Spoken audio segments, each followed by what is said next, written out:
what it is, my 10-0 Peace and Grease here, and today I'm going to be talking about the recent update we just received for RailJack. Now I'm going to break this video down into two parts. First is going to be the negative, and this is either going to be pre-existing conditions that have not been affected by this update, or any of the negative impact from this update. And then finally we'll wrap this video up with all of the good points, and there is quite a few. Now before I get started, keep in mind that if you're watching this video, you're just like me, which is we are a fan of Warframe, and we all want the same thing, which is for this game to be the best possible game it can be. And further, we wish everybody at DE nothing but success. So this purpose of this video isn't to rail DE, but more provide feedback and constructive criticism. Pure and simple. So let's go ahead and get started. Now, back when RailJack launched, I actually did a video on it, and in that video I said the two biggest hurdles that RailJack had to overcome were the lack of depth and the lack of mission variety. Sadly, these 2 points have not been touched by this update.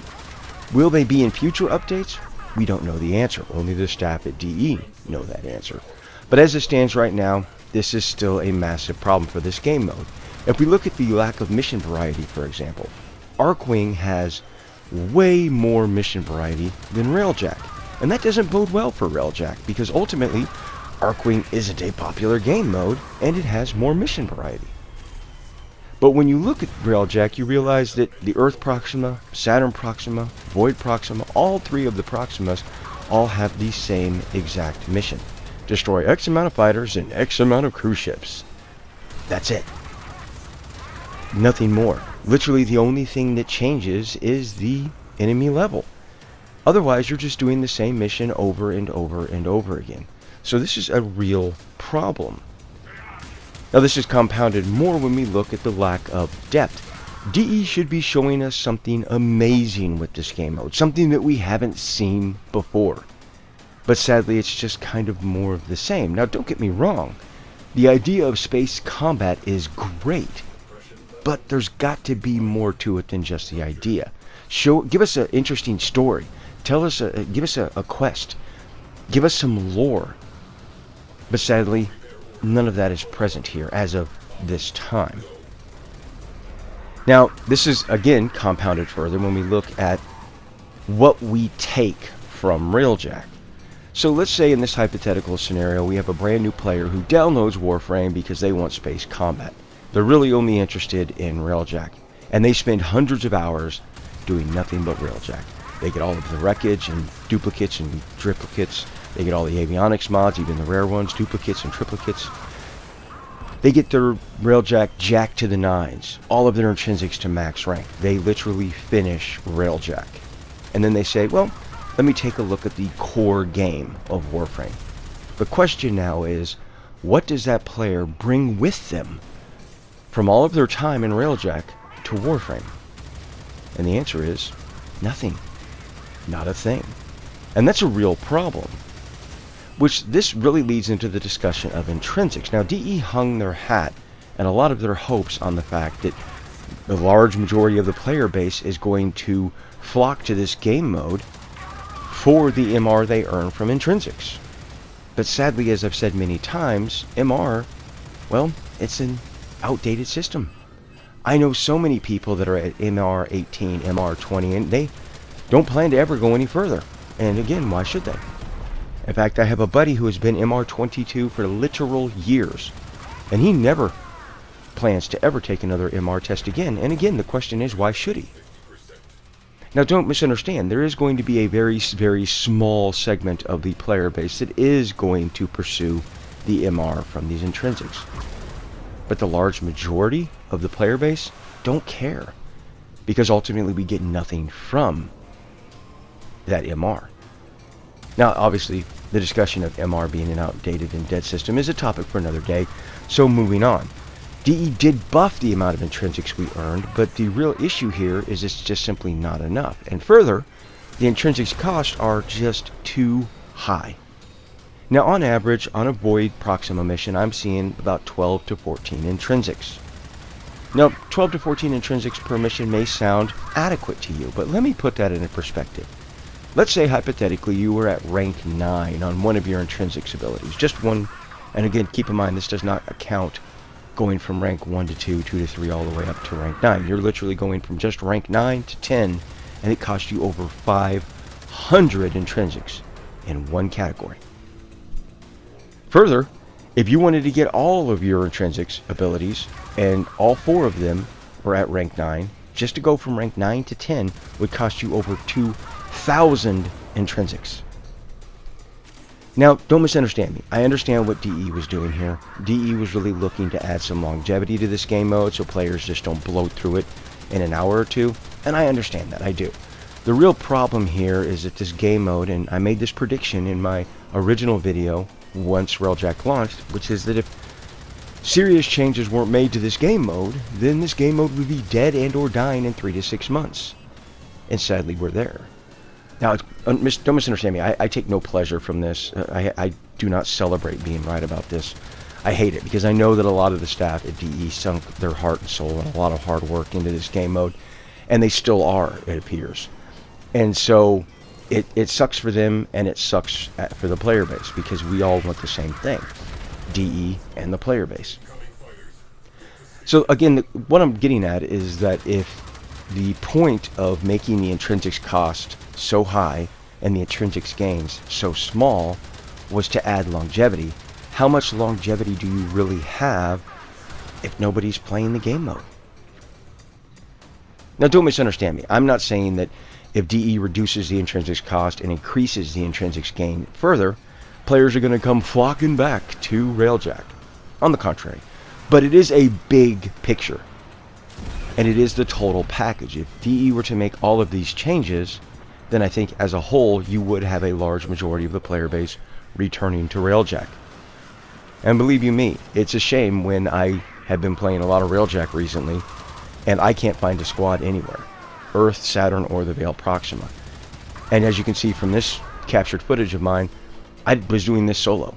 Because most of the RailJack missions I ran, I was by myself because nobody ever joined up.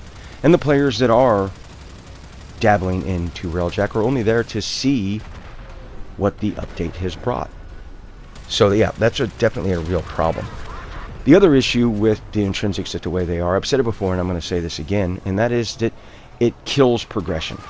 When you start off in RailJack rank 1, 2, 3, it feels good. You can see your progress. You feel like you're making ground. But once you get to around intrinsics rank 5, 6, it starts to come to a screeching, grinding halt. And you get to that point where you say to yourself, oh, I have 68 intrinsics. Can I increase one of my abilities? And you're going from rank 7 to 8, and it costs 128. It just feels so depressing because you're not making any, you have no more forward momentum. And all of that progression just grinds to a screeching halt. So it just doesn't feel good. But moving on from intrinsics. Next, DE did increase the speed of the RailJack, and the increase had to be minimal at best because honestly I can't feel that much of a difference.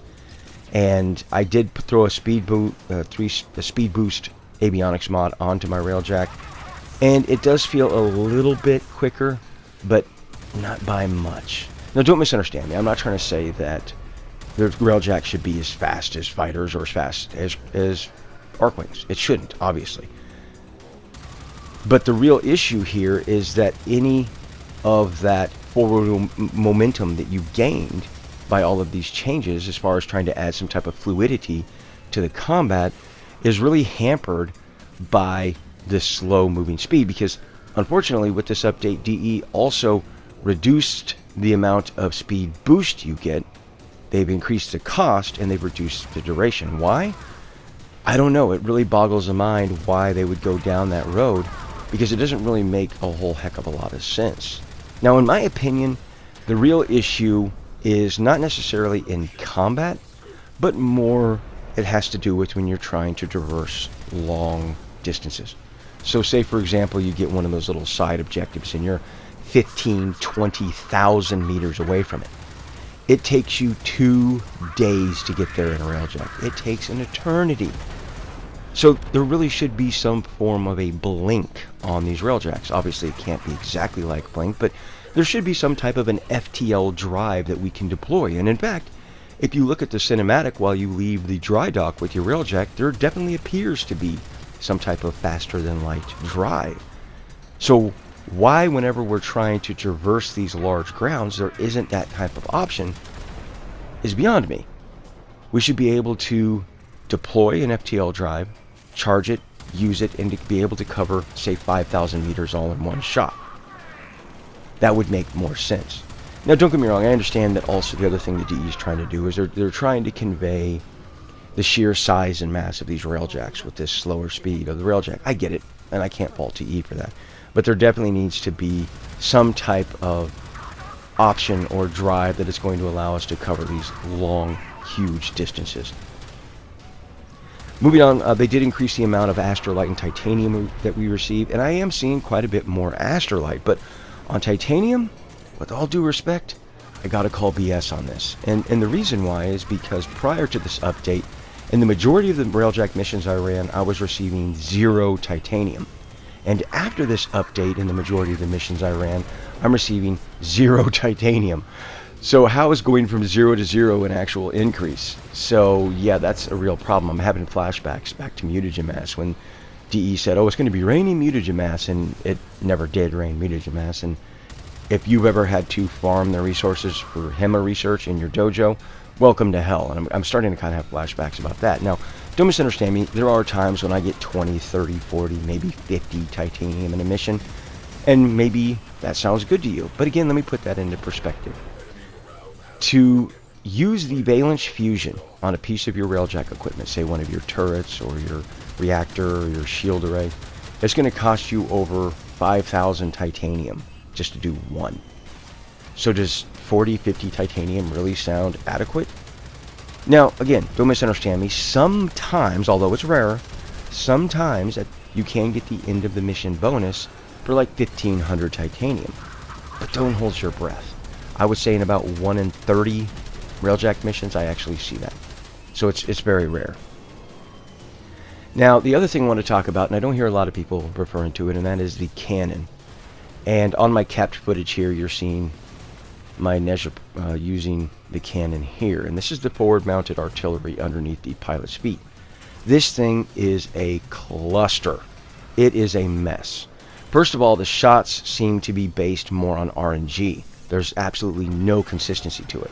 And this is a real problem for me, because when I use certain weapons in Warframe, I know the range of consistency I have with those weapons. But unfortunately with this cannon, there is absolutely no consistency. It is so coin flippy. As you can see here, I used the cannon on that cruise ship. The cruise ship's not destroyed. Not at all.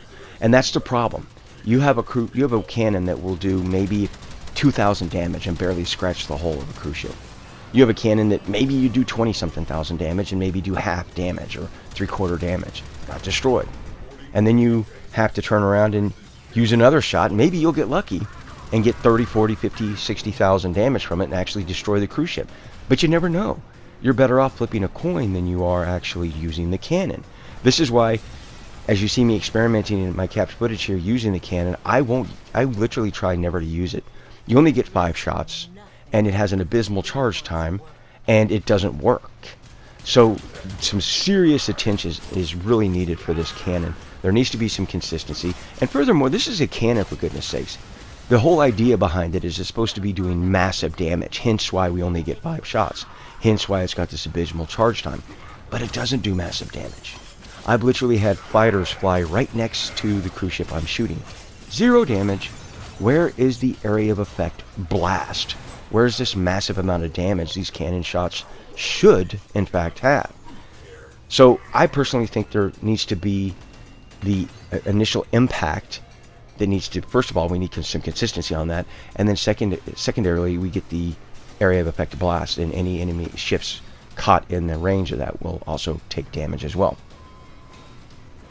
Moving on, let's talk a little bit about Dirac. Now, Dirac is a resource in RailJack that you're going to use to upgrade many things, most of which are going to probably be your avionics mods and your avionics mod slots. The problem with this is we don't actually earn enough Dirac. There's no consistent way to farm it. Now, on some very, very, very rare occasions, maybe you'll see 150 Dirac on a RailJack mission, but it's not common. I see that about one in every 20 missions or so. So it's just not enough. And even when we do, it's only 150. Now let me put this into perspective for you. It takes about 1,800 Dirac to upgrade your avionics, one of your avionics mod slots to max rank. So 150 is just a drop in the bucket. Now don't get me wrong, you can scrap avionics mods for Dirac and you can scrap unwanted wreckage for Dirac, but it's just simply not enough. And you couple that with the fact that we don't earn any in a mission unless we get the bonus at the end. We have no way to farm it, and the end result is that we are funneled straight towards the market. Buy now, limited time only. And it's a horrible feeling. I myself have stupidly spent platinum on Dirac. And I recommend that you don't do that, obviously, but I certainly feel that DE needs to give us a way to actually farm Dirac like we do Indo or like we do Kuva, for example. There needs to be a legitimate way where we can actually farm this. Moving on, let's talk about the hazards. Now, there are three types of hazards you can get on your RailJack. There's the electrical hazard, there's the fire hazard, and finally there's the breach hazard. Now, the way this update worked is you can't have multiples of the same breach, so you can't have you can't have multiples of the same hazards. So the way the update works, as I was saying, is that if you have a catastrophic breach, you can't have another identical catastrophic breach. If you have a small regular breach, you can't have another. If you have a fire, you can't have another fire. If you have an electrical hazard, you can't have another electrical hazard. You can basically have like one of each. And this seems to have helped. I very rarely ever see electrical hazards anymore. It's just something I don't see in any of my missions. Now, breaches definitely have seem to have been reduced as well. I just don't see as many breaches very often, and I certainly don't see as many catastrophic breaches also. But fires, I don't know if this is a glitch or a bug, but the fire hazards are out of control. Fire hazards are out of the chain. I can literally park my RailJack in a safe location. I'm not taking any damage. There's no enemies or invaders on my ship. I will put out the fire, and 6 feet away from me, another fire starts immediately. Again, I don't know if this is a glitch or a bug, but the fire hazards are out of freaking control. It's annoying to say the least.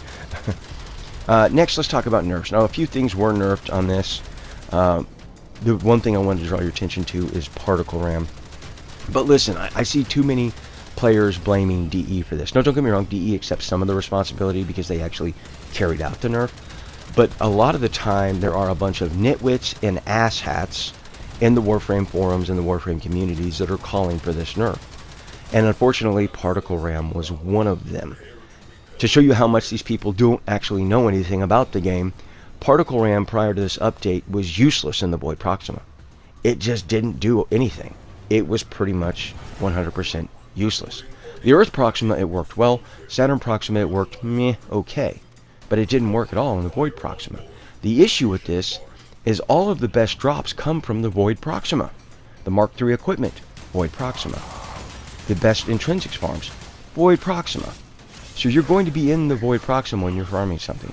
And the particle ram didn't work there.